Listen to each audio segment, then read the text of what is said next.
Hey there, history enthusiasts. Before we dive into one of the darkest chapters of medieval monarchy, make sure you're subscribed to the channel and hit that notification bell. Today's video isn't your typical fairy tale of noble kings and chivalrous knights. No, we're pulling back the heavy curtains of royal life to reveal what absolute power really looked like when paired with unchecked entitlement. Trust me, after this, you'll never look at a castle the same way again. And if you think modern celebrities have scandals, just wait until you hear what crowned rulers were able to get away with behind closed doors. Let's be honest for a moment. We've all been fed a romanticized image of medieval royalty, handsome kings, graceful queens, courtly devotion, and poetic ideals. But here's the uncomfortable truth that often gets skipped. When you give one person absolute authority over millions, command of armies, influence over religion, unimaginable wealth, and the belief that their rule is divinely sanctioned, restraint tends to disappear. What follows isn't romance, it's excess, control, and cruelty. Today, we're counting down some of the most morally corrupted monarchs of the medieval world. And no, this isn't about the occasional discreet affair. We're talking about rulers whose personal conduct was so excessive, so obsessive, and so publicly unchecked that even their own courts, places already steeped in intrigue and vice, were disturbed. These weren't just kings with lovers. These were men who treated their crowns as permission slips for behaviour that would be indefensible by any standard. So buckle up, because we're about to explore the reigns of kings who proved that absolute power doesn't just corrupt absolutely, it reshapes people into something monstrous. And remember, everything we're discussing today is backed by historical record. This isn't rumour or legend. Our ancestors really lived under this kind of rule. Let's begin this unsettling journey through history's most infamous monarchs. Fair warning, while I'll keep things appropriate for the platform, some of what you're about to hear is disturbing even in its softened form. These were real people, their actions had real consequences, and their victims were very real. This isn't entertainment, it's a cautionary tale about power without limits. Chapter 1. King Henry VIII of England, the Royal Collector. We'll start with one of the most notorious figures in English history. While his reign technically bridges the late medieval period and the Renaissance, King Henry VIII more than earns his place on this list. And once you look beyond the simplified six wives narrative, the full picture becomes deeply unsettling.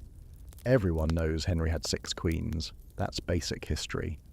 What's far less discussed is how disturbingly transactional his relationships truly were. This wasn't a man torn between love and duty. This was someone who treated women as acquisitions, elevated when useful, discarded when inconvenient. Henry followed a pattern that repeats with chilling consistency. He fixated on women at court, pursued them relentlessly, made sweeping promises, elevated them to queenship, demanded heirs almost immediately, and when expectations weren't met, or when his interest faded, the consequences were severe. Disgrace, confinement, exile, or execution were all on the table. What truly exposes Henry's mindset is his need for total possession. Loyalty wasn't enough, affection wasn't enough. He required complete submission, political, emotional, and personal.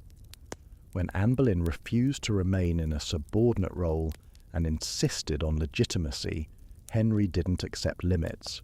He broke England away from the Catholic Church, defied the Pope, risked war with Europe's most powerful kingdoms, and reorganized an entire nation's religious structure just to get his way. That isn't devotion. It's obsession fueled by power. And once Anne no longer fulfilled his expectations, the narrative shifted. She was isolated, accused, and condemned on charges that historians overwhelmingly agree were manufactured. Her downfall conveniently cleared the path for Henry's next pursuit, already underway before her fate was sealed. This pattern didn't stop there. One of the most disturbing aspects of Henry's behaviour was how he treated the households of his queens. Women close to the throne lived with the constant awareness that proximity to power could become a liability overnight. Each marriage quietly set the stage for the next. Catherine Howard's story is particularly tragic. She was very young when Henry's attention turned toward her. He was decades older, physically deteriorating, and increasingly volatile. She was elevated suddenly, surrounded by luxury, expectation, and pressure she had no ability to navigate safely. When details of her life before queenship emerged, details that would have been unremarkable for someone her age, they became grounds for punishment. Henry's reaction wasn't heartbreak, it was rage rooted in pride and ownership. The fallout destroyed not only her, but everyone caught in the orbit of his authority. Henry's treatment of his children followed the same logic. His daughters were declared legitimate or illegitimate, based solely on his current political needs. They were forced into humiliating positions, used to erase their mother's legacies, and turned into symbols of his grievances rather than protected as children.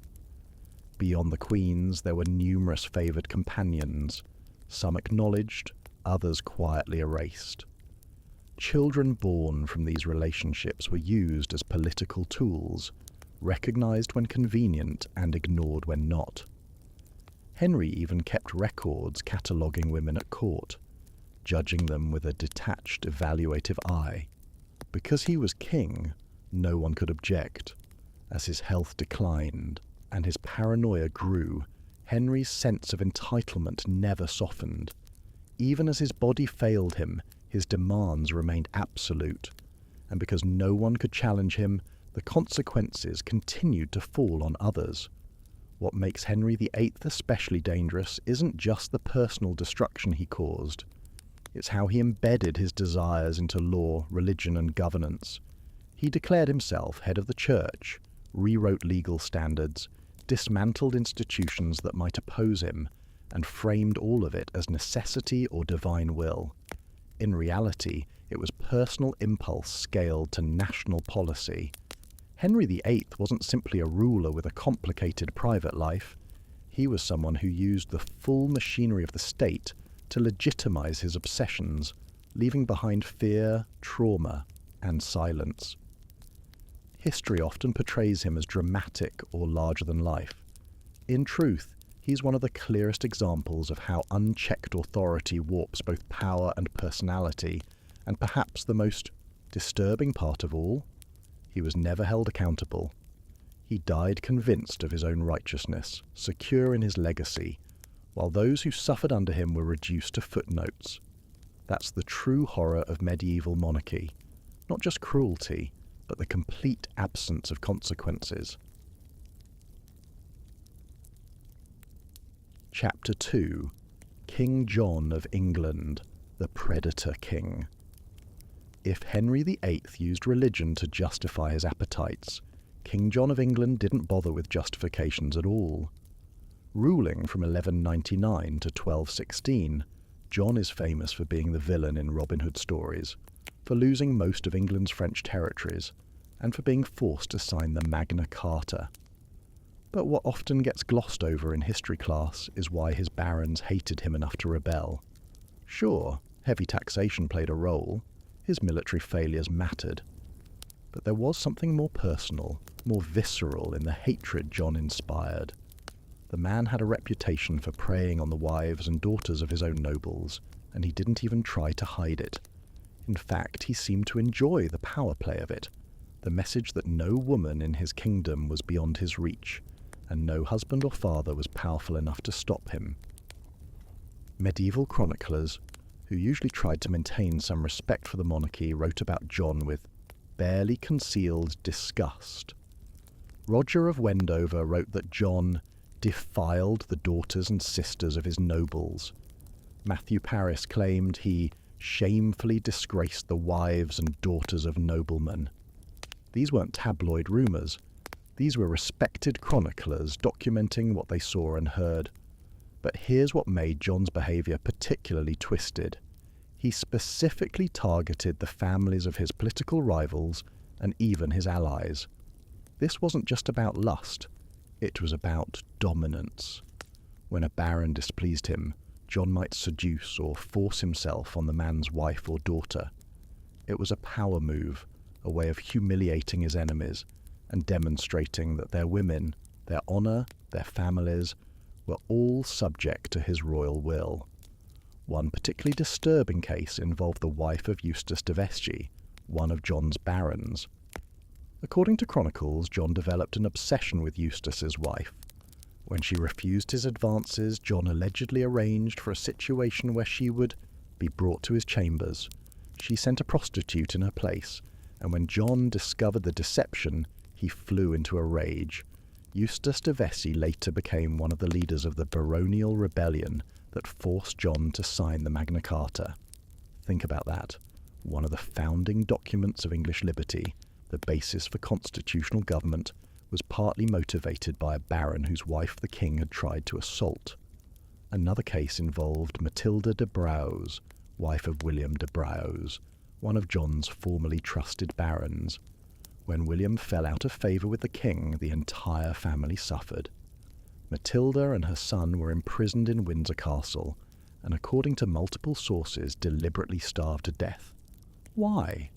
Because Matilda knew too much about John's crimes, including his likely murder of his nephew Arthur of Brittany. But before their deaths, there were rumours about John's attention toward Matilda and her daughter. The family's destruction was personal, vicious, and complete. John also had a disturbing number of illegitimate children, at least 5 that we know of, probably more. But what's telling isn't just the number, it's how casually he acknowledged them and how little effort he made to hide his extramarital activities. Medieval kings often had bastards, but they usually tried to maintain some discretion, some sense of propriety. John flaunted it. He kept mistresses openly, had children with them, and seemed to enjoy scandalizing his court. But the really sick aspect of John's behavior was how it intersected with his political cruelty. He didn't separate his personal appetites from his political vendettas. If he wanted to destroy a rival, he might target the man's family women. If he wanted to humiliate someone, he'd make advances on their wife at court where everyone could see. He used his position as king to prey on women who literally could not say no without risking their family's destruction. One chronicler wrote that John trusted no one, and no one trusted him. That lack of trust partly came from his sexual predation. How could you serve a king knowing he might target your wife or daughter? How could you trust him when he'd proven he had no respect for the most basic bonds of loyalty and honour? The medieval world ran on oaths and personal relationships, and John violated those bonds constantly. There's also evidence that John took particular pleasure in the hunting aspect of his predation. Multiple sources suggest he enjoyed the pursuit, the chase, the breaking down of resistance. He didn't just want available women, he wanted to conquer those who refused him. That's not lust, that's about power and control, and the sadistic enjoyment of domination. The Magna Carta, signed in 1215, is celebrated as a cornerstone of liberty. But buried in its clauses are protections that directly relate to John's behaviour. Clauses limiting the king's power to interfere in inheritances, protecting widows from forced remarriage, and establishing that the king is subject to law. All of these can be read as direct responses to John's abuses. The barons weren't just protecting their money and lands, they were protecting their families. John died in 1216, still king, though his realm was torn by civil war and French invasion. He never faced real justice for his crimes. His son Henry III inherited the throne, and the Plantagenet dynasty continued. But John's reputation was so thoroughly destroyed that no English monarch has used the name John since. For For 800 years the name has been considered cursed. That's how much his own people despised him. What makes John's case particularly disturbing is how normalised his behaviour was at the time. Chronicles record it, but there's little sense of shock. It's just listed among his other failings, as if sexually predating on his subjects' families was expected, bad behaviour from a bad king, rather than criminal activity. That tells you something about medieval. Monarchy, kings could quite literally get away with anything, and the best people could hope for was that the next king might be slightly less monstrous. But let's dig deeper into the specific mechanisms of John's predation, because understanding the details helps us see how systematic this abuse really was. John didn't just opportunistically prey on women who crossed his path. He actively sought them out, used his royal power to create situations where women were vulnerable, and then exploited that vulnerability. One chronicle describes how John would summon nobles to court, and then request that they bring their wives and daughters. For a noble, refusing a royal summons was basically impossible. It would be seen as treason, or at minimum disloyalty. So these men had to bring their female relatives into the presence of a king they knew was a sexual predator, and then somehow try to protect them while maintaining their political position. John also used hostages as a tool of both political control and sexual access. Medieval kings frequently took hostages to ensure loyalty, sons or daughters of nobles who would be held at court as insurance against rebellion. But John took this practice and perverted it. Young noblewomen held as hostages were particularly vulnerable to his attention because their families couldn't protect them, and refusing the king could mean death for the hostage and destruction for the family. There's a particularly disturbing account of John visiting noble estates while travelling through his kingdom.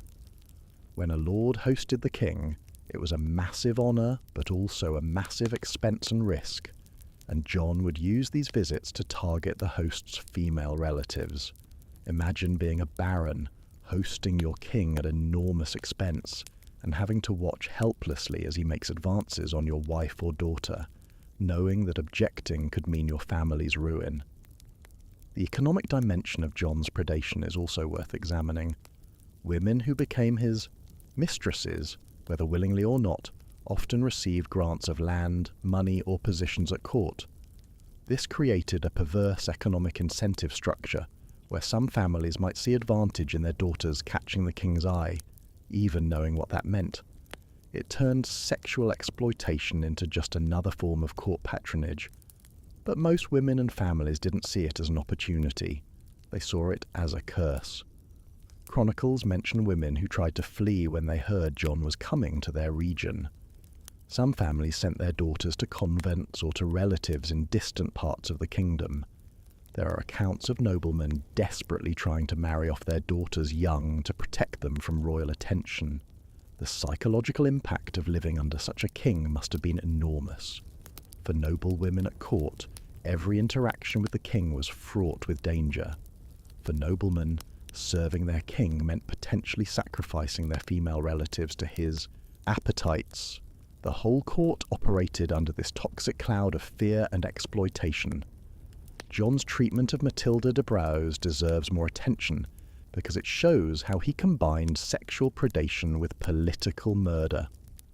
William de Braose was one of John's most trusted barons, granted lands and power.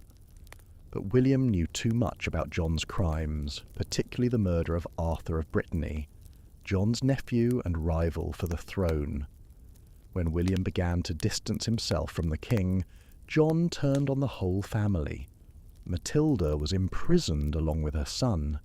The official reason was that William owed the king money, but everyone knew that was pretense.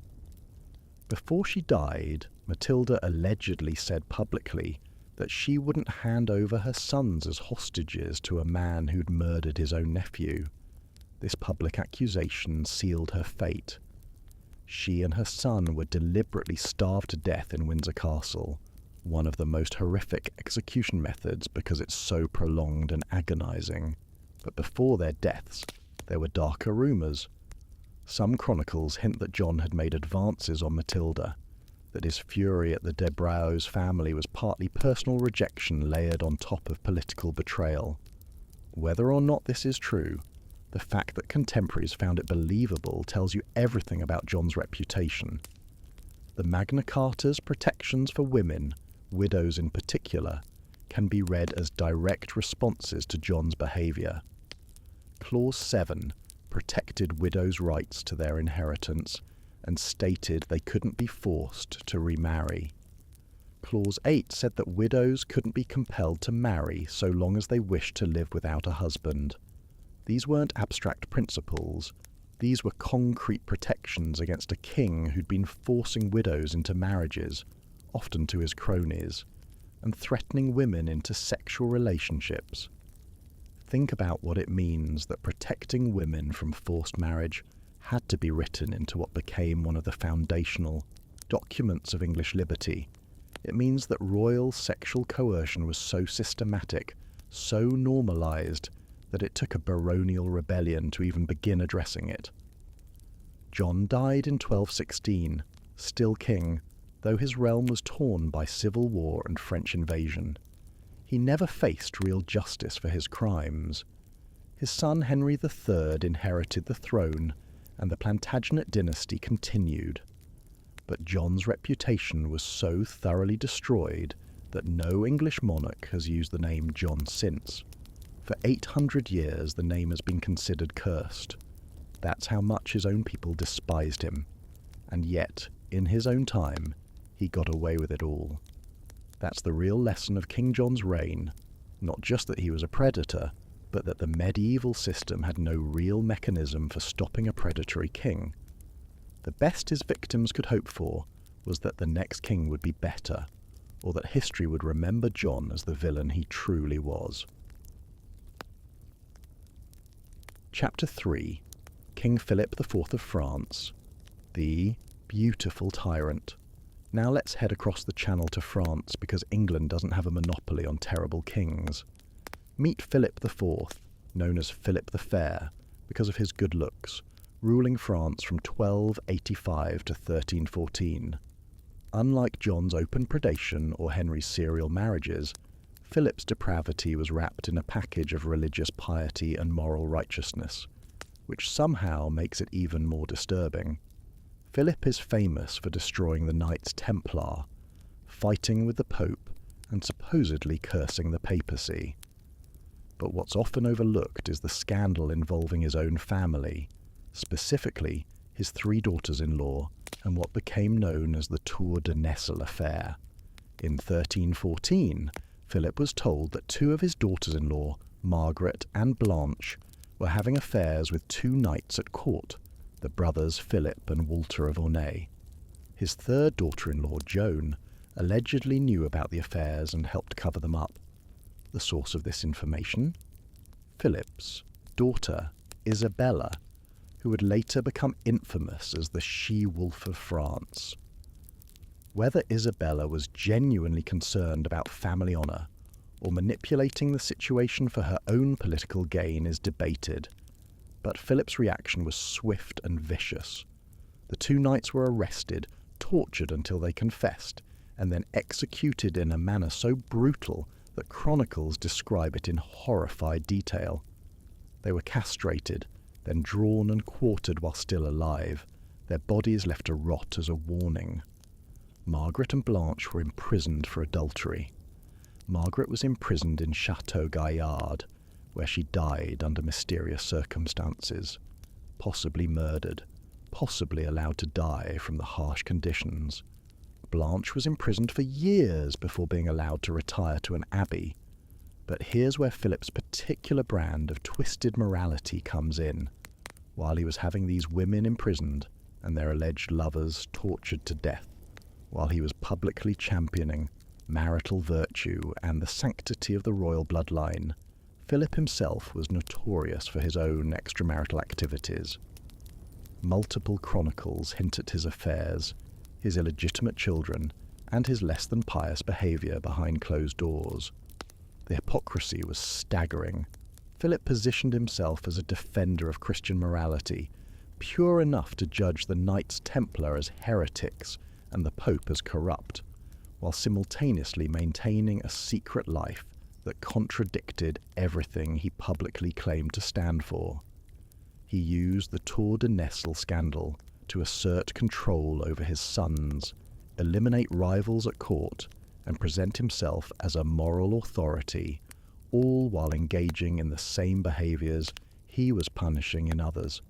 But Philip's twisted relationship with power and desire goes deeper than simple hypocrisy. There's strong historical evidence that he had an obsessive, possibly inappropriate relationship with his own daughter, Isabella. Not necessarily physical, though some historians have speculated, but certainly emotionally manipulative and controlling in ways that went beyond normal medieval father-daughter dynamics. Isabella was known as one of the most beautiful women in Europe, and Philip used her beauty as a political tool, arranging her marriage to Edward II of England when she was just 12 years old. But before and after her marriage, Philip kept Isabella close, relied on her for political advice in ways unusual for the time, and showed a possessiveness over her that multiple chroniclers noted as strange. When Isabella returned to France years later, fleeing her husband's mistreatment and his relationship with his male favourites, Philip welcomed her, but also controlled her. He monitored her movements, her correspondence, and her relationships with a jealousy that seemed more suited to a husband than a father. Some historians have suggested that Philip's treatment of Isabella set the pattern for her later ruthlessness. She learned manipulation and political cruelty from a master. Philip's other major scandal involves his treatment of the Knights Templar, and while this is usually discussed in terms of politics and money, there's a darker undercurrent. The charges Philip brought against the Templars included accusations of homosexual acts, blasphemy, and obscene rituals. Under torture, some Templars confessed to these charges, though most later recanted. But here's the thing. The specific sexual allegations Philip forced the Templars to confess to, the detailed descriptions of supposed rituals and acts, these came from Philip's own imagination or his interrogators' minds. He was essentially scripting sexual scenarios and forcing men to confess to them under torture. There's something deeply disturbing about a king who claims to be defending Christian morality, while literally torturing men into describing sexual acts that probably never happened. Multiple historians have noted that Philip seemed obsessed with sexual sin, particularly sexual acts between men, in a way that suggests projection or repressed desires. His accusations against the Templars were far more detailed and specific than necessary for political purposes. He didn't just need to charge them with heresy, he needed to charge them with specific sexual heresies, needed to hear these confessions, needed to document these acts in excruciating detail. The psychological profile that emerges from Philip's reign is fascinating and disturbing. A man obsessed with appearing morally pure while engaging in behaviour he condemned in others, controlling and possessive of his daughter in ways that crossed boundaries, and fixated on the sexual behaviours of others to a degree that suggests his own troubled relationship with desire and power. Philip died in 1314, supposedly from a hunting accident, though some chronicles hint at poisoning. According to legend, Jacques de Molay, the last Grand Master of the Templars, cursed Philip and the Pope from his execution pyre, saying they would both join him in death within a year. Both did die that year, which added to Philip's dark legend. But Philip's real legacy is how he demonstrated that depravity doesn't always look like John's open predation, or Henry's serial marriages. Sometimes it looks like righteousness, like moral authority, like piety. Sometimes the most twisted kings are the ones who convince everyone, maybe even themselves, that their cruelty is virtue and their obsessions are duty. Chapter 4. King Edward II of England, Favourites and Fury, Staying in the early 14th century, let's talk about Philip IV's son-in-law, King Edward II of England, who ruled from 1307 to 1327. Edward's story is complex, tragic, and deeply disturbing, and it's been sanitized in most historical retellings. Yes, Edward had male favourites. Yes, that was scandalous for the time. But the depravity here isn't about who Edward loved. It's about how he let his obsessions destroy his kingdom and everyone around him. Edward's first great favourite was Piers Gaveston, a Gascon knight who Edward's father, Edward I, had actually banished from court because he recognised his son's unhealthy attachment. The moment Edward I died and young Edward became king, one of his first acts was to recall Gaveston. Not just recall him, shower him with titles, lands and power. Edward made Gaveston the Earl of Cornwall, one of the highest titles in England, gave him royal jewels, and essentially made him co-ruler. But here's what made this twisted. Edward didn't just love Gaveston, he became utterly obsessed with him to the point where he neglected his wife Isabella, ignored his kingdom's business, and alienated every single one of his nobles. At Edward's own coronation, he paid more attention to Gaveston than to Isabella. He gave Gaveston gifts that should have gone to his bride. He seated Gaveston in positions of honour above earls and barons who had served England for generations. The barons, understandably, hated Gaveston, not necessarily because of the sexual relationship, though that didn't help, but because Gaveston wielded royal power without royal responsibility, mocked the nobility to their faces, and was basically an upstart foreigner whom Edward had elevated above men of ancient noble lineage. They forced Edward to banish Gaveston multiple times, and each time Edward brought him back, sometimes within months. Finally, in 1312, a group of barons captured Gaveston and executed him without trial. Edward's reaction showed the depths of his obsession. He didn't just mourn, he became consumed with vengeance. He had Gaveston's body embalmed and kept it unburied for years, visiting it and holding it.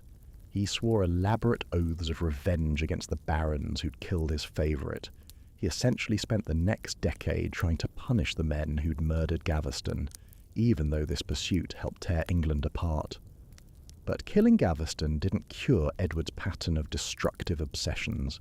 He soon found a new favourite, Hugh Despenser the Younger, and this relationship was even more toxic than the first. Despenser was greedy, cruel, and politically savvy in ways Gaveston never was. He encouraged Edward's worst impulses, helped him become more tyrannical, and together they essentially ran England into the ground.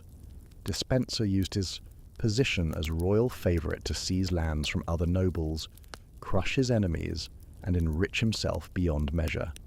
And Edward let him do it, encouraged it even, because he was completely under Despenser's influence. Multiple chronicles describe how Edward and Despenser were inseparable, how they shared chambers, how Edward valued Despenser's advice above all others. But the truly twisted part is how Edward treated his wife Isabella during all this. Isabella, remember, was Philip IV's daughter, beautiful, intelligent, politically astute. She'd been married to Edward when she was 12, had borne him 4 children, and had tried to be a dutiful queen. But Edward essentially abandoned her emotionally and politically for his male favourites. Chronicles record that Edward neglected Isabella's household, gave her jewels and estates to Gaveston, and later to Despenser, and allowed Despenser and his wife to essentially control and humiliate the queen. Isabella was pushed aside, marginalised, and treated as an inconvenient necessity rather than as queen. For a woman of her intelligence and political training, this must have been torture. The breaking point came when Edward sent Isabella to France to negotiate with her brother, the French king. Once in France, Isabella refused to return. Instead, she took a lover, Roger Mortimer, gathered an army, and invaded England to overthrow her husband. Think about how badly a king has to fail for his own wife to raise an army against him. Edward's end was appropriately horrific for someone who'd caused so much suffering. After being captured and forced to abdicate in favour of his son, Edward was imprisoned in Berkeley Castle. The official story is that he died of natural causes in 1327, but darker rumours recorded by multiple chroniclers tell a different story. According to these accounts, Edward's captors were ordered to kill him, but to leave no marks on his body. So they allegedly murdered him by inserting a red-hot iron rod into his body through his anus, causing internal injuries that killed him while leaving his exterior unmarked. Whether this actually happened is debated by historians, but the fact that multiple independent sources recorded this specific method of execution is telling.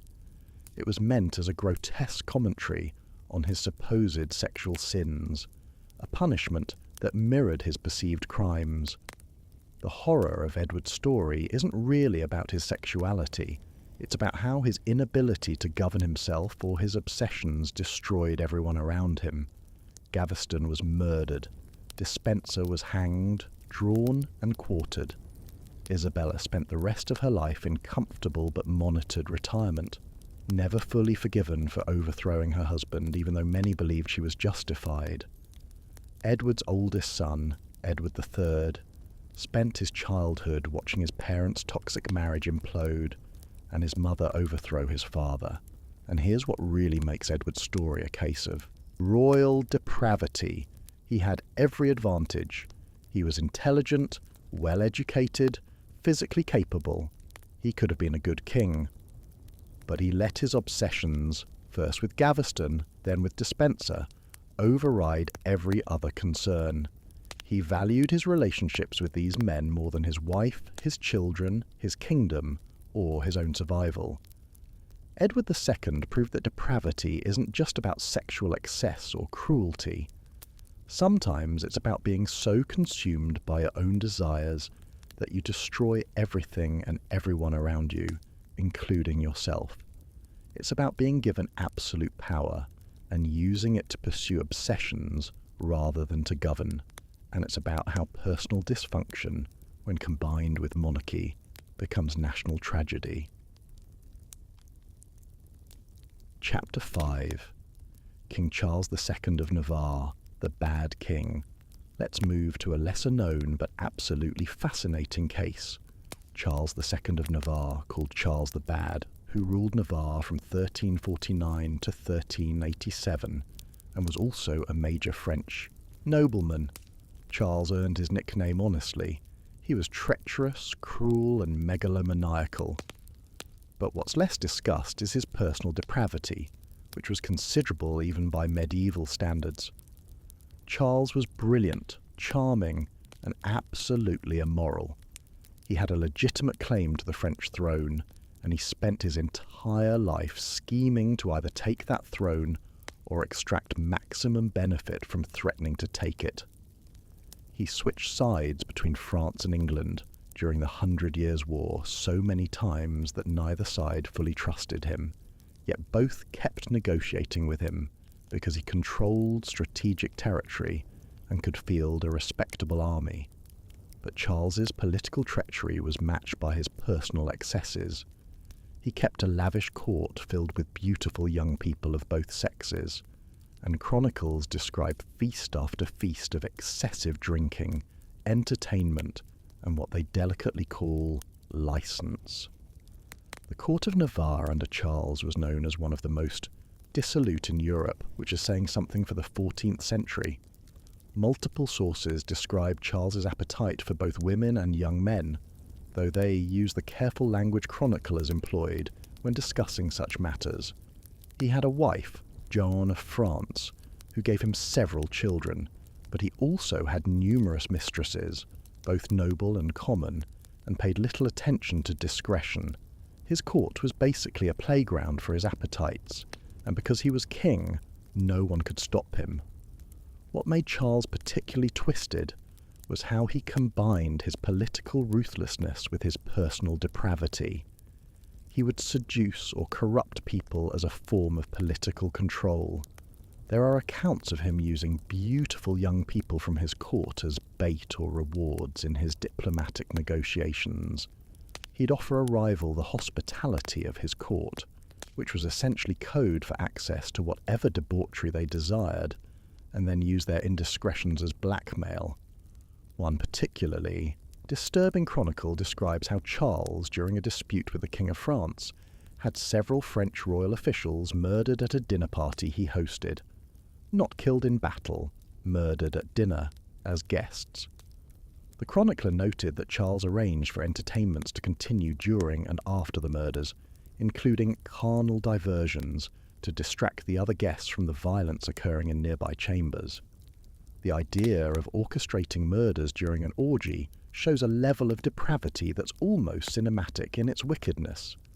Charles also had a reputation for cruelty that went beyond political necessity. When he captured enemies, he didn't just execute them, he tortured them, often personally, and multiple sources suggest he found sexual gratification in cruelty, that he kept a chamber in his palace specifically for private interrogations that went far beyond information gathering. One chronicler, Jean Froissart, who generally tried to maintain neutrality in his histories, described Charles as delighting in wickedness, and noted that he seemed to take pleasure not just in achieving his political goals, but in the suffering his schemes caused. This wasn't just a ruthless politician, this was someone who enjoyed the act of causing pain. Charles's end was appropriately bizarre for such a twisted figure. In 1387, when he was old and ill, his doctors recommended a treatment involving wrapping him in linen soaked in brandy to help with his circulation. According to the account, a servant who was sewing the linen around Charles accidentally brought a candle too close, and the brandy-soaked cloth ignited. Charles burned to death, screaming, over the course of 2 weeks before he finally expired. Whether this was truly an accident or whether someone took the opportunity to rid the world of Charles the Bad is a matter of speculation. But the symbolic appropriateness of Charles, who had caused so much suffering and lived so excessively, dying by burning, was not lost on contemporaries. One chronicler wrote that he burned in death as he had burned with vice in life. Charles's legacy is minimal because Navarre was a small kingdom and his political schemes ultimately failed. But his story illustrates how a certain type of medieval king could combine political ambition with personal depravity in ways that poisoned everything they touched. He treated his kingdom as a personal playground, his subjects as toys, and his enemies as victims for his entertainment. What makes Charles's case particularly interesting is that he was intelligent enough to have actually been a successful king if he channeled his energy into governance rather than scheming and excess. But like Edward II, he couldn't control himself. Unlike Edward II, who at least seems to have genuinely loved his favourites, Charles didn't really love anyone. He used people, enjoyed them, and discarded them. His court wasn't built on affection or even loyalty. It was built on shared depravity, on the understanding that Charles would allow his courtiers to indulge their vices as long as they supported his ambitions. Chapter 6. King Wenceslaus IV of Bohemia, the Drunken Tyrant. Moving eastward to Bohemia, we encounter Wenceslaus IV, who ruled as King of Bohemia from 1378 to 1419, and was also Holy Roman Emperor from 1376 to 1400. Wenceslaus's depravity was less about sexual excess and more about violent drunkenness combined with erratic cruelty, but it absolutely qualifies him for this list. Wenceslaus had a massive drinking problem that everyone in Europe knew about. This wasn't secret vice. He was publicly, notoriously, constantly drunk. Chronicles describe him conducting state business while intoxicated, receiving ambassadors while barely able to stand and making decisions in alcoholic hazes that he'd sometimes forget about the next day. But Wenceslaus wasn't a happy drunk or a sleepy drunk. He was a violent, paranoid, cruel drunk who saw insults and conspiracies everywhere, and responded with sudden, explosive violence. Multiple accounts describe him flying into rages and personally attacking people around him, courtiers, servants, even clergy. One famous incident involved a cook who displeased Wenceslaus. The king, drunk and enraged, had the cook roasted alive on his own spit. Another account describes him having a monk thrown to his dogs for criticising his behaviour. A third tells of him personally torturing a captured enemy while drunk, taking pleasure in the man's suffering. What made Wenceslaus's behaviour particularly depraved was the unpredictability of it. Sober, or as sober as he got, Wenceslaus could be reasonable, even generous. But drunk, which was most of the time, he was a monster. His courtiers never knew which version of the king they'd encounter, which created an atmosphere of constant fear and anxiety. Wenceslaus's sexual behaviour, while less documented than his violence, was also excessive and public. He kept numerous mistresses, including the wives of his own courtiers. Unlike many medieval kings who maintained some discretion, Wenceslaus would parade his current favourite at court, seating her in positions of honour, and showering her with gifts while her husband or the queen looked on. He also had a habit of visiting Prague's brothels personally, not even bothering to disguise himself. Multiple chronicles describe the King of Bohemia and Holy Roman Emperor being recognised in Prague's red light district, drinking with prostitutes and getting into drunken brawls with other patrons. This wasn't youthful indiscretion. He continued this behaviour well into middle age, but perhaps the most disturbing aspect of Wenceslaus's reign was how he combined his alcoholism with political paranoia. He saw conspiracies everywhere and responded with sudden violence. His first wife, Joanna of Bavaria, died under mysterious circumstances that many at the time attributed to Wenceslaus's violence toward her, though this is not definitively proven. His second wife, Sophia of Bavaria, was more politically savvy and managed to survive him, but even she wasn't immune to his drunken rages. In 1393, Wenceslaus had John of Nepomuk, the vicar general of the Archdiocese of Prague, tortured and drowned. The official reason was a dispute over a church appointment, but chronicles suggest the real reason was that John had refused to reveal what the Queen had told him in confession. Wenceslaus, in a drunken, paranoid rage, convinced himself that his wife was conspiring against him and demanded that her confessor betray her confessions. When John refused, Wenceslaus had him tortured with burning brands and then thrown off the Charles Bridge into the Vltava River. John of Nepomuk was later canonized as a martyr, which gives you an idea of how Wenceslaus's behavior was viewed even by his contemporaries. But the incident also shows the twisted psychology of Wenceslaus, so paranoid and controlling that he demanded his wife's confessor violate the sacred seal of confession, and so violent that he tortured and murdered a church official when refused. Wenceslaus was eventually deposed as Holy Roman Emperor in 1400, though he remained King of Bohemia until his death in 1419. The German princes who deposed him cited his incompetence, his drunkenness, and his failure to perform his duties.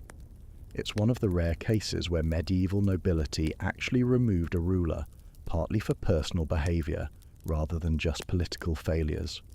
His end came in 1419 when he suffered a stroke, possibly brought on by decades of heavy drinking, after receiving news of unrest in Prague. Some sources suggest the stroke was triggered by another of his drunken rages, that he literally stroked out while screaming at a messenger. It's a pathetic end to a pathetic reign. Wenceslaus's story shows how addiction and absolute power create a lethal combination.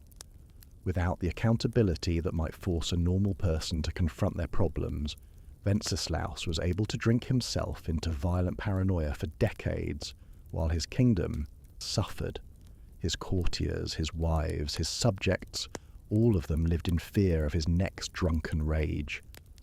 And unlike some of the other kings on this list, there's no evidence that Wenceslaus ever experienced genuine affection or love for anyone.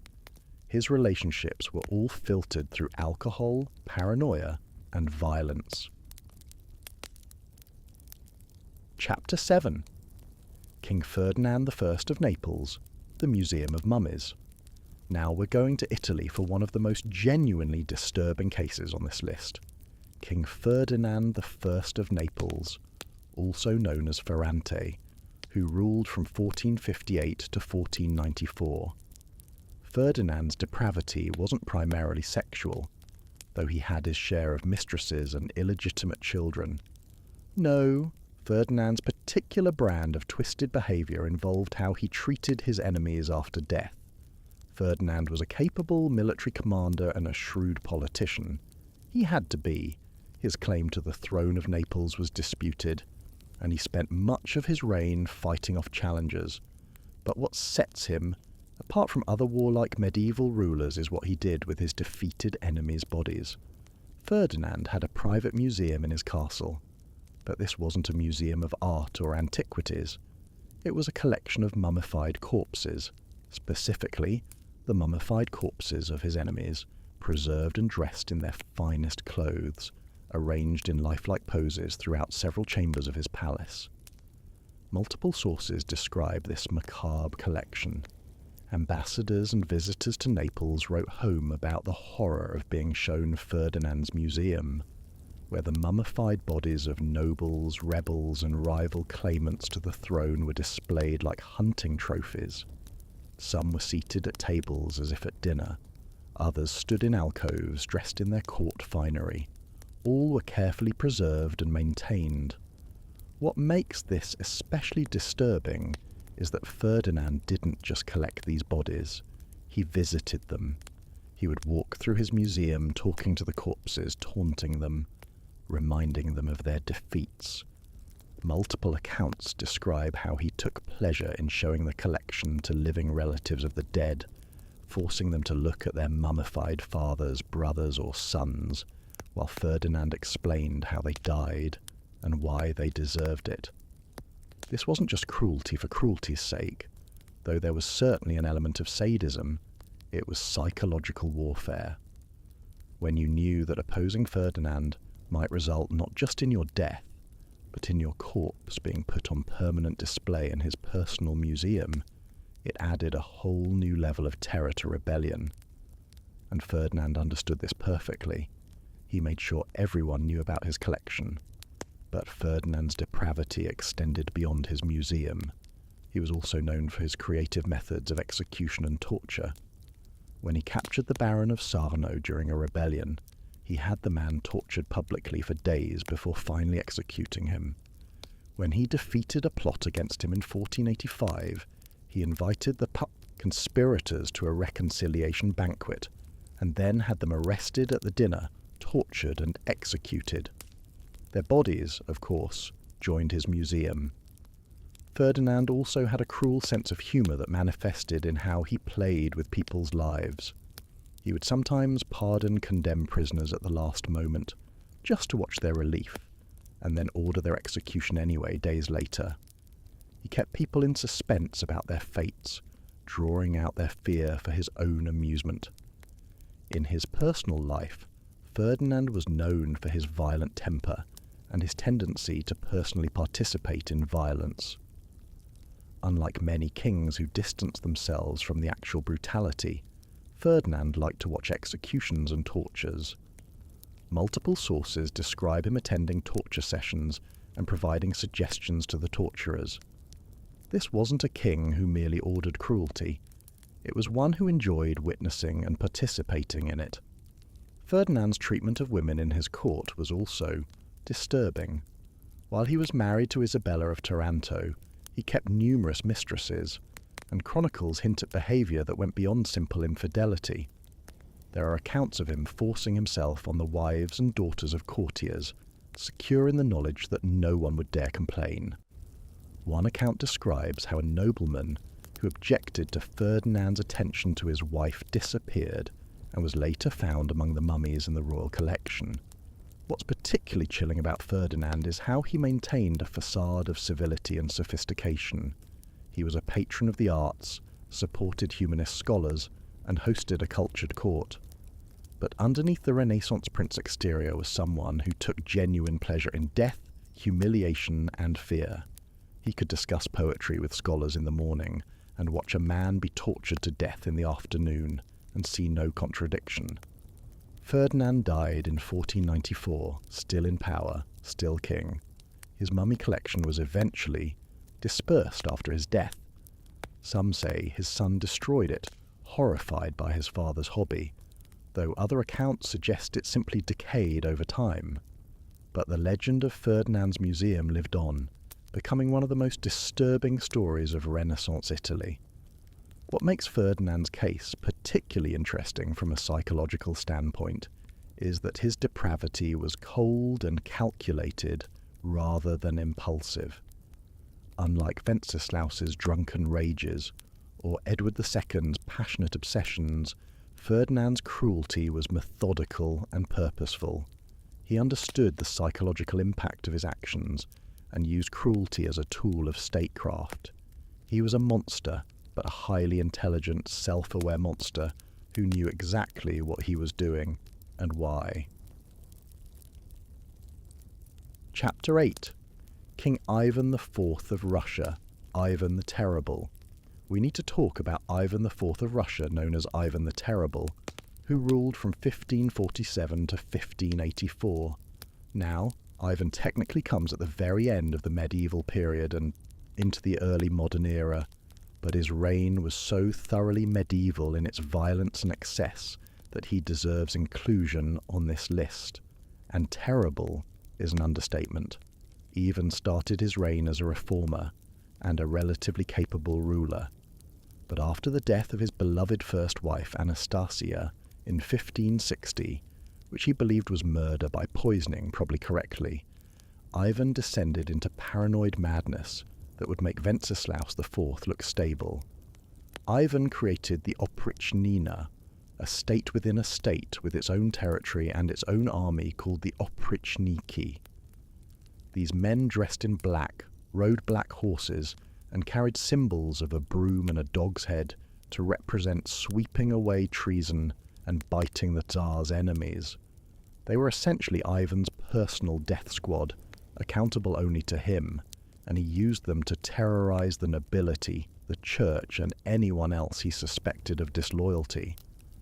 But the Oprichnina wasn't just about political control. Ivan turned it into a twisted parody of a monastery, with himself as the abbot and his Oprichniki as his brothers. They followed a schedule of prayers and religious observances, and then went out to rape, murder, and pillage. Ivan would lead them in prayer in the morning, and then ride out with them to torture prisoners in the afternoon. The psychological contrast was deliberately disturbing. Ivan's sexual depravity was extreme, even by the standards of absolute monarchs. He married at least 7 times, and chronicles suggest the real number might be higher. But marriage for Ivan was less about procreation or even passion, and more about possession and domination. Several of his wives died under mysterious circumstances. Others were forcibly divorced and sent to convents. One was allegedly drowned on his orders. But Ivan's treatment of his wives was nothing compared to how he treated women he wasn't married to. Chronicles describe systematic rape and sexual violence carried out by Ivan and his Oprichniki when they sacked the city of Novgorod in 1570, suspecting it of treason. The sexual violence was so extensive and so brutal that even Ivan's own propagandists couldn't fully hide it. Thousands of women were violated before being killed or enslaved. Ivan personally participated in this violence. Multiple sources describe him selecting women for himself from among prisoners or from families he suspected of disloyalty. He would sometimes force husbands or fathers to watch, turning sexual violence into a form of psychological torture for the male relatives. What made Ivan particularly monstrous was how he combined religious devotion with extreme cruelty and sexual violence. He would pray for hours, then personally torture someone.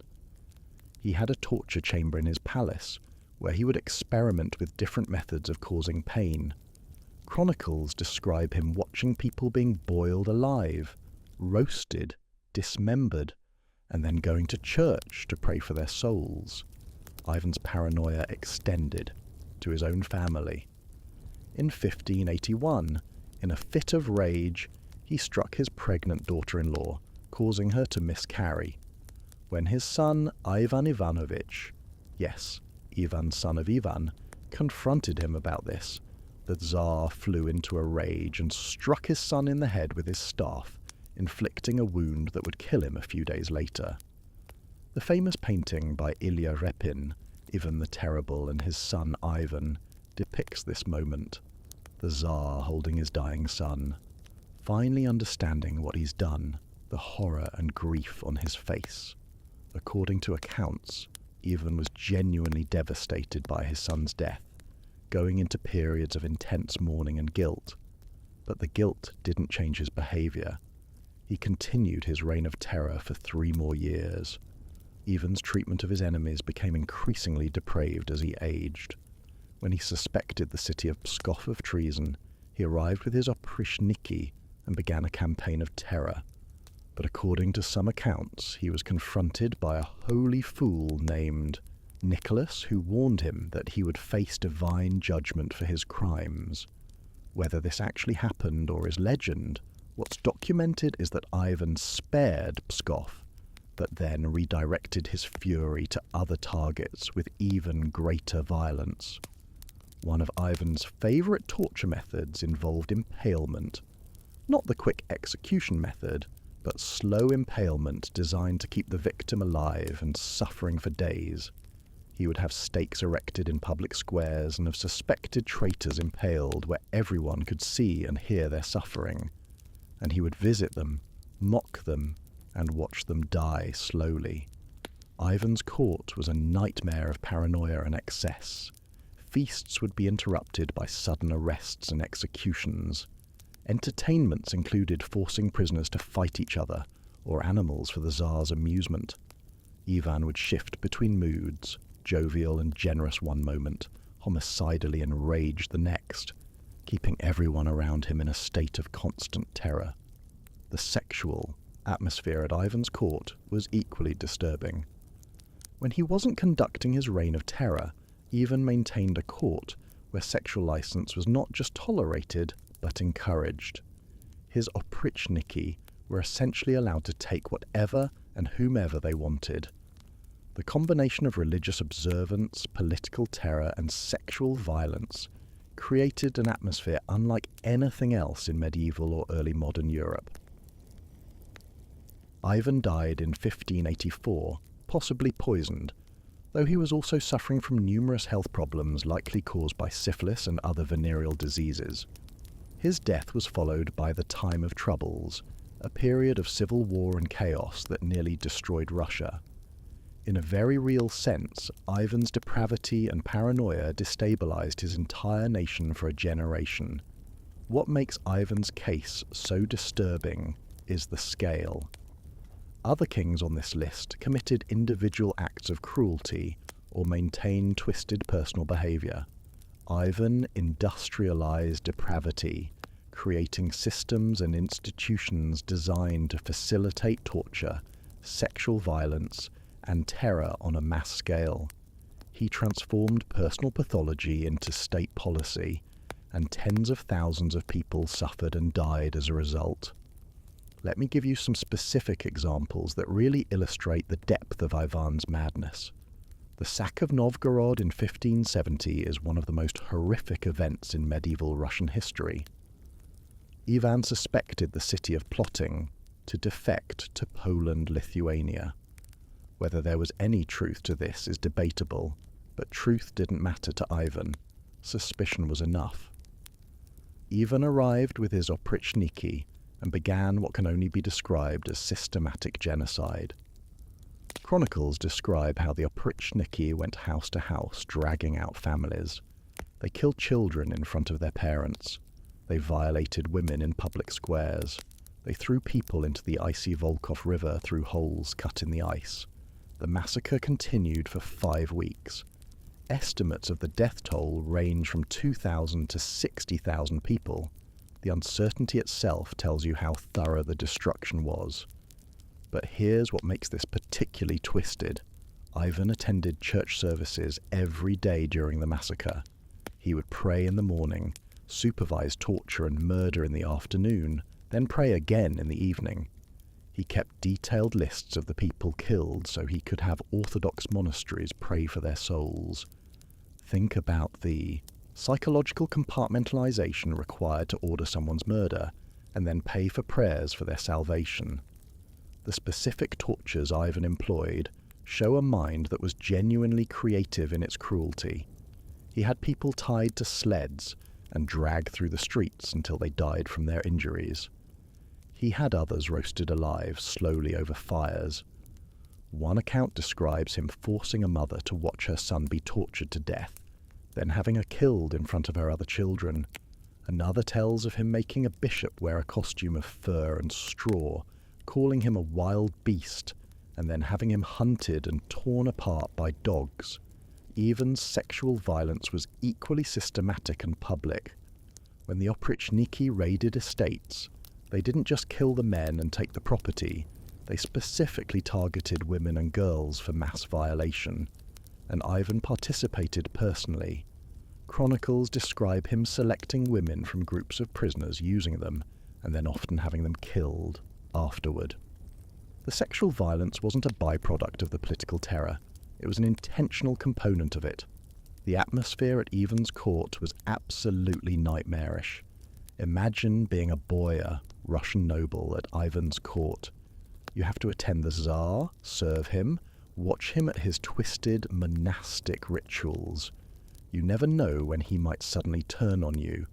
He might embrace you as a favourite one day and have you tortured to death the next. Your wife and daughters are vulnerable to his attention, and you can't protect them without risking everyone's lives. One specific account described a feast where Ivan, in a sudden rage, had several of his own oprichniki executed at the table. The other guests had to continue eating and acting normal, while their colleagues were being dragged away to be tortured. Some sources suggest that Ivan would sometimes have food poisoned and watch to see who died, using this as a way to test for loyalty or identify conspiracies. The murder of Ivan's son deserves more detail because it encapsulates the tragedy of Ivan's reign. Ivan Ivanovich was by all accounts a capable young man, more balanced than his father, and potentially a good future Tsar. He was married, and his wife was pregnant. Ivan the Terrible, seeing his daughter-in-law not dressed modestly enough by his standards, flew into one of his rages and beat her so severely that she miscarried. When Ivan Ivanovich confronted his father about this, the Tsar grabbed his iron-tipped staff, the same staff he used to emphasize points during audiences, and which he'd used to brain at least one other person, and struck his son in the head. The wound was severe. Young Ivan lingered for days, and chronicles describe the elder Ivan's horror at what he'd done. He stayed by his son's bedside, weeping, begging forgiveness. He tore at his own hair and beard, but even this moment of clarity didn't fundamentally change Ivan's behaviour. He mourned his son, yes. He had masses said. He left money to monasteries for prayers. But he continued his reign of terror. The remorse didn't lead to reform. It was just another mood swing in a lifetime of violent instability. The succession crisis Ivan's murder of his son created nearly destroyed Russia. His remaining heir was Fyodor, who was mentally disabled and completely unsuited to rule. When Ivan died in 1584, Fyodor became Tsar in name, but real power fell to advisors and eventually to Boris Godunov. The succession crisis led directly to the Time of Troubles, a period of civil war, famine, and foreign invasion that killed perhaps 1/3 of Russia's population. So Ivan's legacy wasn't just the tens of thousands he personally killed, or had killed. It was the instability he created that led to even more death and suffering after his death. His inability to control himself didn't just destroy his family, it nearly destroyed his nation. There's a debate among historians about whether Ivan was genuinely mentally ill or whether his behaviour was a form of political theatre designed to keep everyone off balance and maintain absolute control. The truth is probably both. Ivan likely suffered from paranoid personality disorder, possibly exacerbated by mercury poisoning from attempts to treat his syphilis. But he was also intelligent enough to use his instability strategically to keep everyone terrified and compliant. What's particularly chilling is how Ivan could shift between personas. He could be the pious monk, the generous patron, the loving father, the brilliant statesman, and then he could be the torturer, the rapist, the murderer, and you never knew which Ivan you were going to get. That unpredictability was itself a form of terror, because it meant that trying to manage or placate him was impossible. There were no rules, no safe behaviours, no way to guarantee survival beyond pure luck. Chapter 9. The Common Threads. What made these kings monsters? Now that we've toured this gallery of horrors, let's step back and look at what these cases tell us about power, depravity, and human nature. Because while each of these kings was uniquely terrible, they share some disturbing common characteristics. First, absolute power really does corrupt absolutely. Every single one of these men had essentially unlimited authority within their realms. They could command armies, wealth, lives, and bodies. They had no real checks on their behaviour, no constitution, no democratic process, no free press to expose them. The church sometimes pushed back, but even the church could be manipulated, defied, or simply ignored. When you have that kind of power, when you've grown up being told you're God's chosen representative on earth, when everyone around you exists to serve your will, something breaks in your psychology. Normal human empathy, the basic understanding that other people are real and have their own inner lives and rights, this erodes or never develops in the first place. Second, notice how many of these kings combine their depravity with religious devotion, or at least religious justification. Henry VIII broke with Rome and became head of his own church to facilitate his appetites. Philip IV positioned himself as a defender of Christian virtue, while engaging in the behaviours he condemned. Ivan the Terrible prayed fervently between torture sessions. Even John, despite being condemned by chroniclers, maintained the rituals and appearances of Christian kingship. This isn't hypocrisy exactly, or rather, it's not just hypocrisy. These men genuinely believed in God and the church, but they also believed that their position as king placed them in a special category, that normal rules didn't apply to them, that their power came from God, and therefore their actions were divinely sanctioned. They created theological frameworks that allowed them to commit atrocities while maintaining their sense of righteousness. Third, many of these kings showed a pattern of escalation. They didn't start their reigns as monsters. Henry VIII was a Renaissance prince, athletic and cultured. Edward II was a handsome, capable young man. Even the Fourth began as a reformer. Wenceslaus inherited a stable kingdom. But over time, as they faced no consequences for increasingly extreme behaviour, their depravity escalated. This tells us something important. Unchecked power doesn't just corrupt, it creates a feedback loop. You do something cruel or excessive and nothing bad happens to you. In fact, people scramble to obey and please you even more. So you do something worse and still face no consequences. Over time, your sense of what's acceptable drifts further and further from normal human behaviour, until you're keeping a museum of mummified enemies or burning people alive for entertainment. Fourth, notice how many of these kings specifically targeted women and how their sexual depravity was inseparable from their political cruelty. John preyed on nobles' wives and daughters as a form of political humiliation. Henry VIII treated women as collectibles. Ferdinand used sexual violence as a tool of terror. Ivan's Oprichniki rape and murder were state policy. This isn't coincidental. Medieval monarchy was inherently patriarchal, built on ideas of masculine power and dominance. Women were property, sometimes valuable property, but property nonetheless. They could be married off for political advantage, used to seal alliances, or discarded when they failed to produce male heirs. When kings with already twisted psychologies had this kind of absolute power over women, the results were predictable and horrific. Fifth, many of these kings showed signs of mental illness or personality disorders that went untreated because, well, you don't treat the king for mental illness in medieval times. Wenceslaus was almost certainly an alcoholic with severe anger management issues. Ivan IV showed classic signs of paranoid personality disorder. Edward II's obsessive relationships suggest attachment disorders. Ferdinand's mummy collection indicates some form of sadistic personality disorder.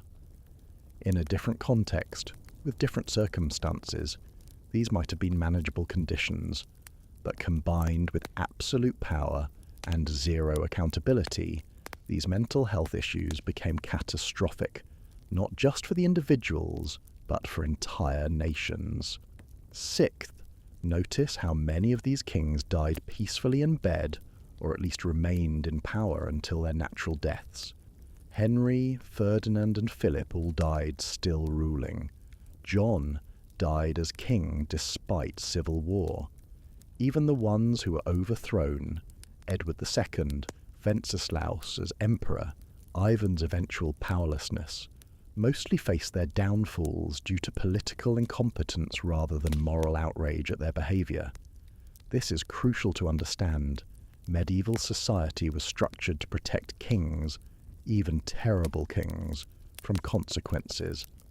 The whole system, religious, political, social, was built on the assumption that the king was the king, chosen by God, and removing him was a sin against the divine order. So nobles and subjects would tolerate incredible levels of depravity as long as the king maintained basic political functionality. Finally, and most disturbingly, these weren't secret behaviours. Everyone knew. Chronicles documented it. Ambassadors wrote home about it.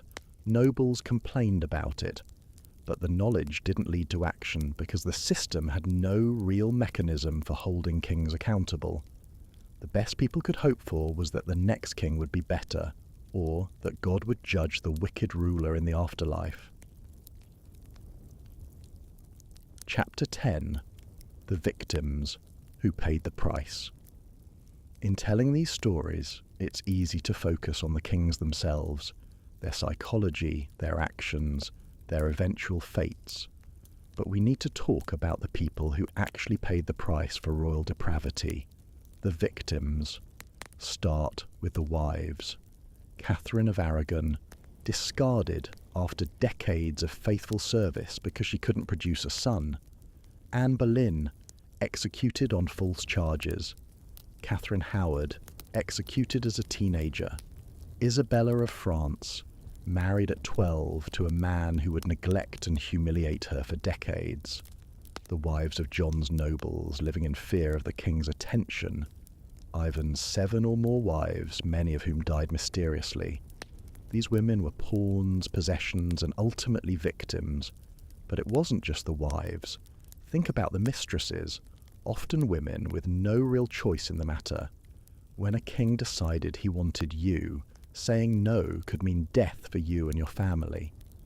Some mistresses achieved power and wealth, true, but many were used and discarded, left pregnant and disgraced, or murdered when they became inconvenient. Think about the children. Henry VIII's daughters, declared illegitimate, then legitimate, then illegitimate again, used as political pawns. Edward II's children, watching their parents' marriage implode and their mother overthrow their father.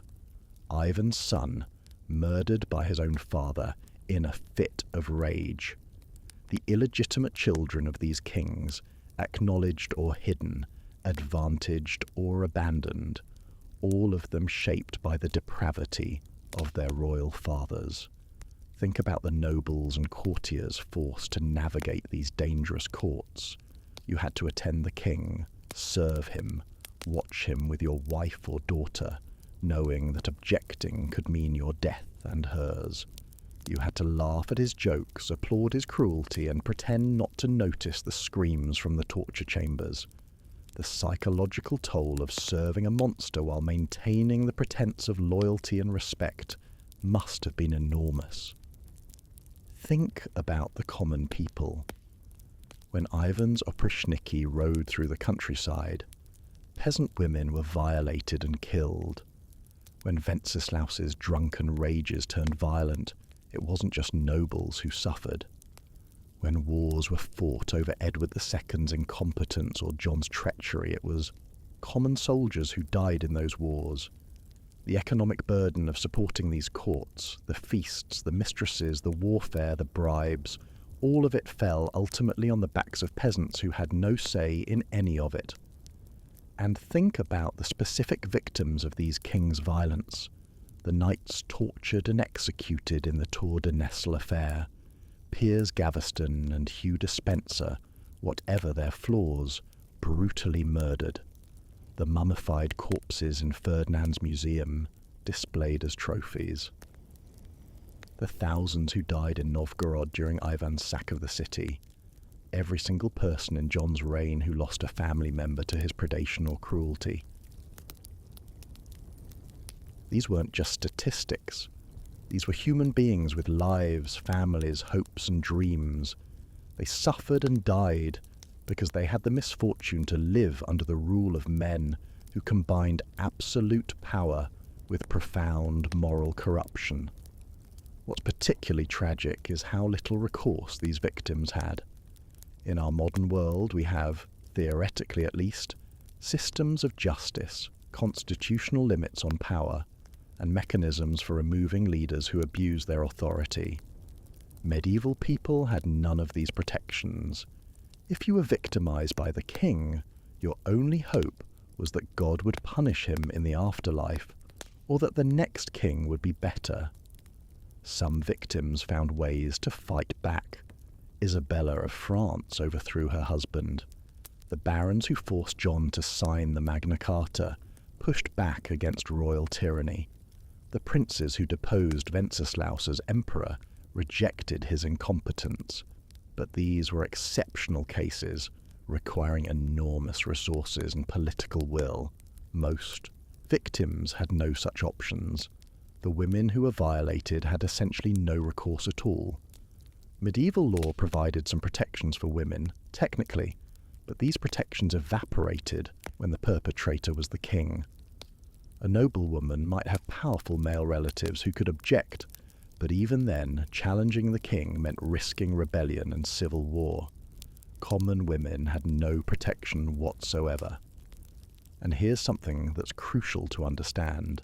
Many of these victims have been forgotten by history. We know the names of queens and nobles, of prominent courtiers and church officials. But the peasant woman raped by Ivan's oprichniki, the servant tortured by Wenceslaus in a drunken rage, the young girl who caught Henry VIII's eye and was forced into his bed. Most of these victims are nameless, recorded only in general statistics if they're recorded at all. This erasure is itself a form of violence. These people's suffering is reduced to context for the king's story, to background detail in the narrative of royal depravity. They become props in a tale about the corruption of power, rather than subjects of their own stories. So when we discuss these depraved kings, we need to center their victims in our understanding. The real story isn't just Henry VIII had 6 wives. It's 6 women were forced into marriages with a narcissistic tyrant who would execute them if they displeased him. The real story isn't Ferdinand had a museum of mummies. It's Ferdinand systematically terrorized his kingdom, violated countless women, and displayed the corpses of his enemies to intimidate anyone who might challenge him. The victims of these kings deserve to be remembered not just as unfortunate people who happened to live in the wrong time, but as human beings who suffered specific, preventable cruelty at the hands of men whose power was never adequately checked or challenged. Chapter 11. Why we need to remember these stories. You might be wondering why we're spending time on these dark stories. Why focus on the worst of medieval monarchy instead of the few examples of good kings or the complex middle ground where most rulers existed? Why drag up these accounts of cruelty and depravity? Because these stories matter. They matter for understanding history accurately. They matter for understanding human nature. And they matter for understanding how power works in any era, including our own. First, these stories counteract the romanticization of the medieval period. We're constantly fed narratives about chivalrous knights, courtly love, noble kings, and a simpler, more honourable time. Movies, TV shows, fantasy novels, they all tend to sand off the rough edges of the medieval world, presenting a sanitized version where the good guys are clearly good and power is wielded responsibly by virtuous rulers. This romanticization isn't harmless. It creates false nostalgia for a time that never actually existed, and it can blind us to the real nature of absolute power and unaccountable authority.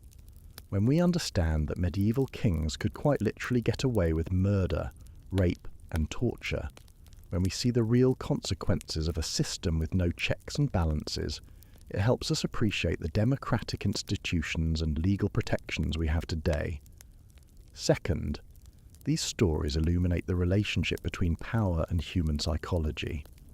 Every single king on our list was, presumably, born as a normal human infant with the normal human capacity for empathy and moral development, but their position, their upbringing, and the absolute authority they eventually wielded twisted them into monsters. This tells us something crucial. The problem isn't just bad individuals. The problem is systems that give individuals too much power and too little accountability. If you take a person, tell them from birth that they're special, that God chose them, that they're above other humans, that their will is law, and then give them the power to enforce that will without consequences, you're creating conditions for depravity, regardless of that individual's starting character. Third, these stories remind us that the victims of historical injustice were real people who really suffered. It's easy to treat history as a collection of interesting facts and entertaining stories, but behind every chronicle entry about a king's cruelty is a real person who experienced real pain, real fear, real trauma.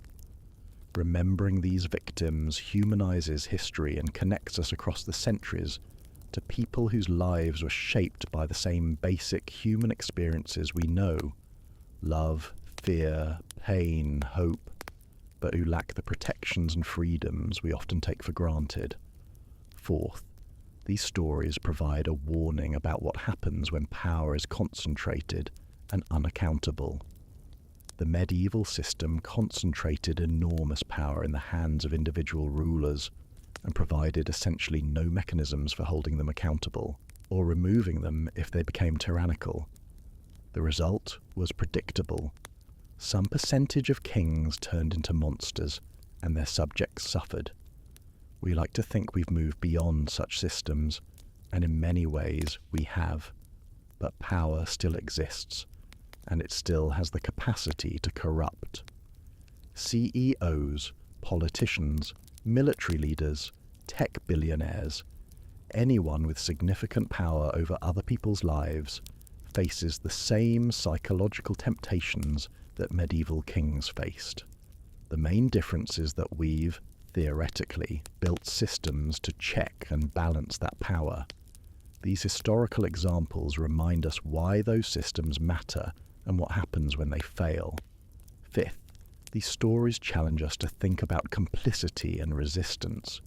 Everyone in these kingdoms knew what was happening. Chronicles documented it. Nobles complained about it, but most people went along with it because the cost of resistance was too high and the system was too entrenched to challenge. This should make us think about our own complicity in systems of injustice today. It's easy to judge medieval nobles for not standing up to cruel kings, but would we be different in their position? When we see injustice in our own time, do we speak up or go along? What are we willing to risk to challenge abuses of power? Sixth, these stories remind us that progress isn't inevitable. The medieval world didn't have to be as brutal as it was. There were voices calling for reform, for limits on royal power, for protection of the vulnerable. The Magna Carta, despite its limitations, was an attempt to create accountability. The Church, despite its own corruptions, sometimes pushed back against royal excess. But these efforts were often failures or only partial successes. Progress happens when people fight for it, build institutions to protect it, and constantly defend it against those who would roll it back. The medieval world failed to create adequate checks on royal power, and the result was centuries of abuse. We can't assume our own systems are invulnerable, or that the protections we have will automatically continue without effort to maintain them. Finally, these stories are simply part of human history and deserve to be told accurately and completely. We can't understand the medieval world without understanding both its heights and its depths, both the cathedral and the torture chamber, both the poetry and the depravity. A complete historical understanding requires us to face uncomfortable truths about how our ancestors lived and what they endured. So yes, these are dark stories. Yes, they're disturbing. But they're also important. They teach us about power, about human nature, about the importance of accountability and the dangers of absolute authority. They connect us to the real experiences of people in the past, and they challenge us to think about how we can build and maintain systems that prevent such abuses in our own time. Conclusion: the legacy of royal depravity. We've journeyed through some of the darkest chapters in medieval monarchy, examining kings whose appetites and cruelties knew no bounds. From Henry VIII's serial marriages and discarded wives, to Ivan the Terrible's industrialized terror, from John's predation on his nobles' families to Ferdinand's museum of mummified enemies, we've seen what absolute power looks like when combined with profound moral corruption. These weren't aberrations or exceptions. They weren't just a few bad apples in an otherwise noble system. They were the logical and predictable result of a political structure that concentrated enormous power in individuals while providing essentially no accountability for how that power was used.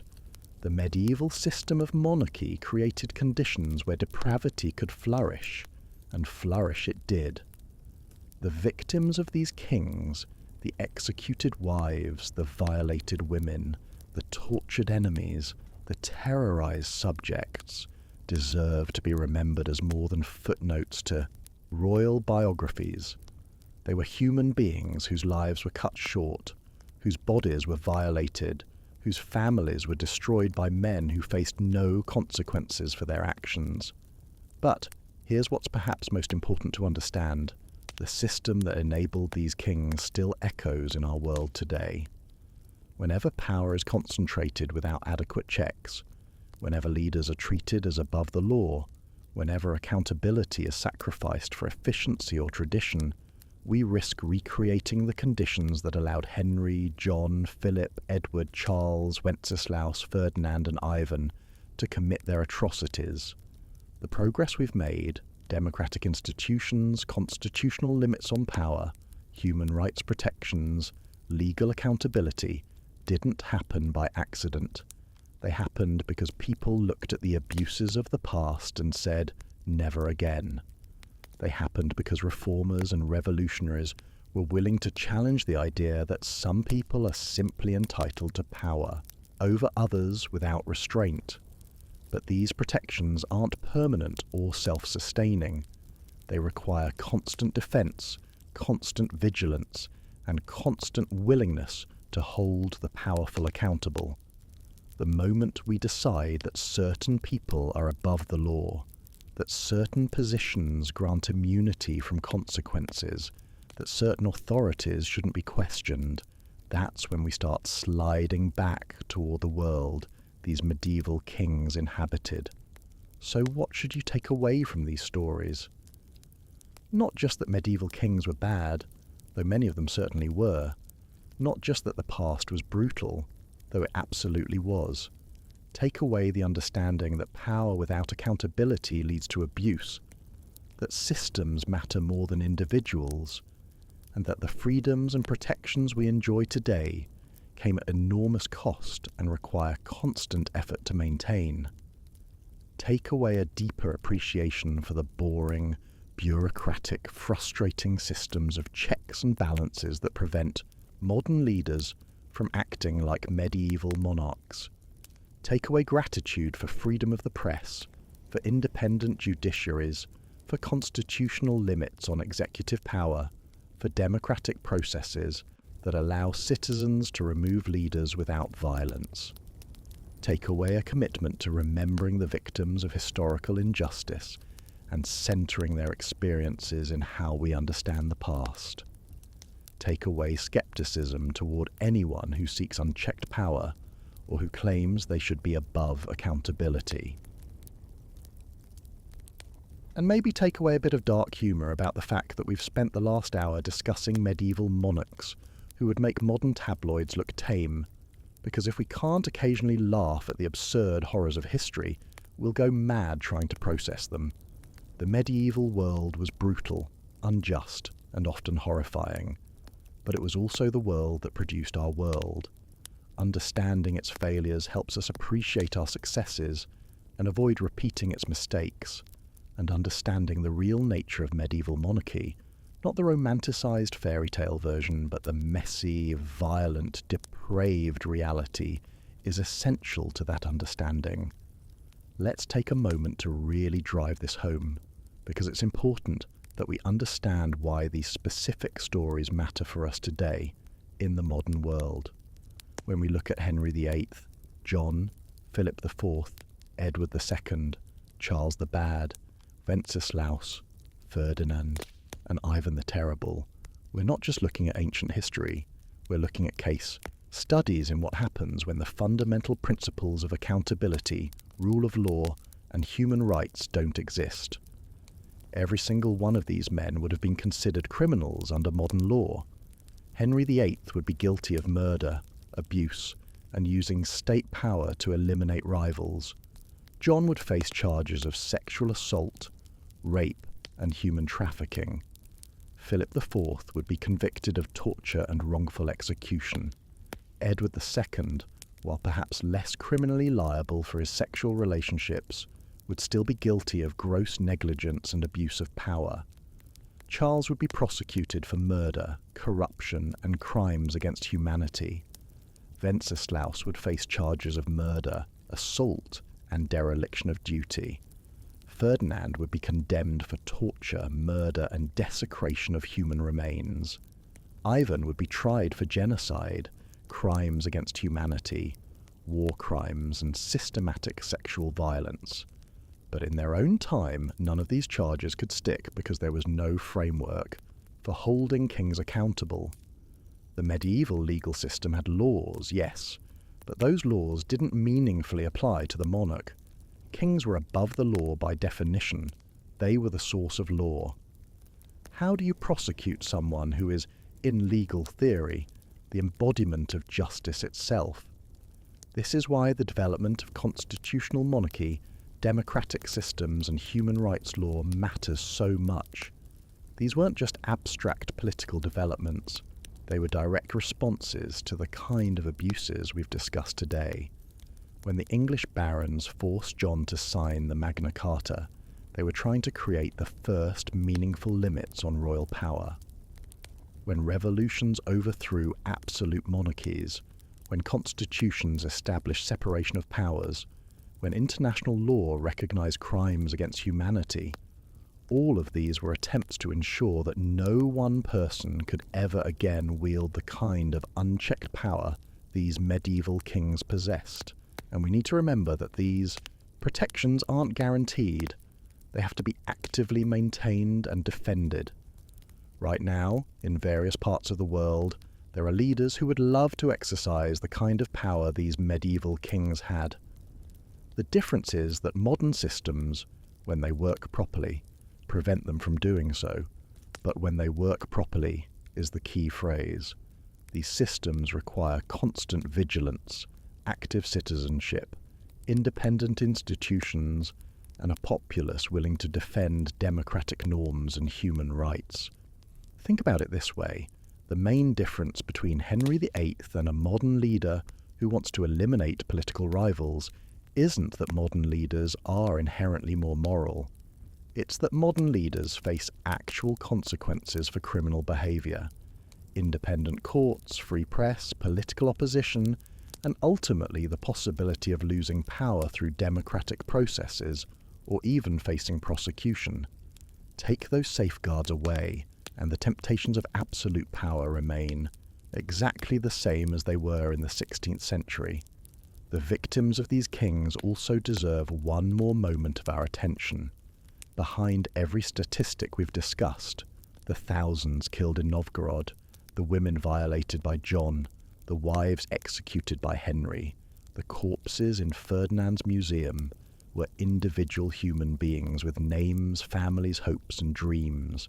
They loved and were loved. They had ambitions and fears. They experienced joy and sorrow, and their lives were destroyed by men who faced no accountability for their actions. In many cases, we don't even know their names. History recorded the kings and their deeds, but often forgot to record the victims. This erasure is itself a form of violence, reducing these people to mere statistics or footnotes in the biographies of their abusers. When we tell these stories, we have a responsibility to remember that every number represents a human being who suffered and died. And we should think about the long-term trauma these reigns created. It wasn't just the immediate victims who suffered. It was their families, their communities, their descendants. When a king creates an atmosphere of terror, when no one knows if they might be next, when trust breaks down and everyone becomes potential informers or victims, the psychological damage ripples through generations. The time of troubles in Russia after Ivan's death, the civil wars in England after bad kings, the instability and violence, these weren't just political crises. They were societal trauma played out on a national scale. There's also something to be said about how we tell these stories to future generations. Do we sanitize them, turning complex, flawed, often monstrous historical figures into simple characters in historical dramas?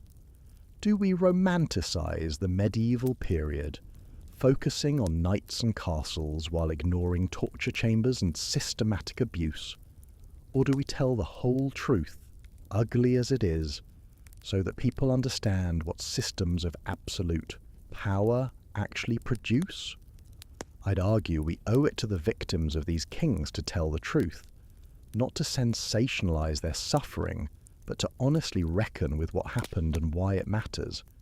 These weren't just colourful historical characters.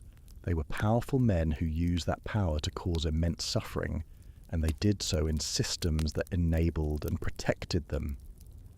We also owe it to ourselves and to future generations to understand that progress isn't automatic. The relative peace, prosperity, and human rights protections that many of us enjoy today came at enormous cost. People fought and died for the freedoms we have. They stood up to tyranny, challenged absolute power, and slowly, painfully built better systems, and those systems remain vulnerable. They require constant maintenance and defense. When we look at these depraved medieval kings, we're not just satisfying historical curiosity. We're seeing what humans with absolute power and no accountability become. We're understanding why the boring, frustrating, complex systems of modern democracy matter. We're learning why independent courts, free press, civil rights, and constitutional limits on power aren't luxuries. They're necessities that stand between us and the kind of horror these medieval subjects endured.